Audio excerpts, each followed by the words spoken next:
قرآن مجید میں سورہ مائدہ میں ہے کہ نہیں؟ یا عیسی ابن مریم انت قلت للناس اتخذونی و امی الہین من دون اللہ، اے مریم کے بیٹے عیسیٰ، کیا تم نے کہا تھا لوگوں سے کہ مجھے اور میری والدہ کو بھی اللہ کے سوا الہ بنا لینا؟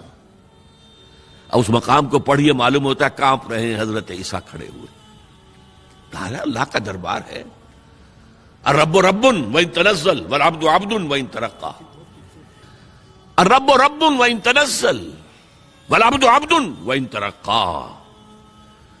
رب رب ہی ہے، خواہ وہ نزول فرما کر اور پہلے آسمان تک آ جائے، جیسا کہ حدیث میں ہے کہ ہر رات کو اس کے آخری گھڑیوں میں اللہ تعالیٰ نزول اجلال فرماتا ہے پہلے آسمان تک، اور پھر کوئی پکارنے والا پکارتا ہے حل من مستغفر فاغفر له، ہے کوئی معافی چاہنے والا کہ میں اسے معاف کر دوں؟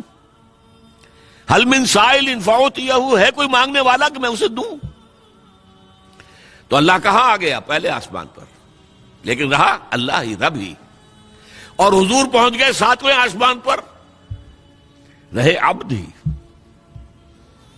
لقد رأى من آیات ربہ الکبریٰ، اپنے رب کی عظیم نشانیوں کا مشاہدہ کیا ہے، ہیں تو بندے ہی۔ سبحان الذی اسریٰ بعبدہ لیلا من المسجد الحرام الی المسجد الاقصی، عبد عبد ہے، چاہے ساتویں آسمان پر پہنچ گیا ہو، اور رب رب ہے چاہے پہلے آسمان تک اتر آیا ہو۔ لہذا اللہ تعالی حساب لے گا رسولوں سے بھی،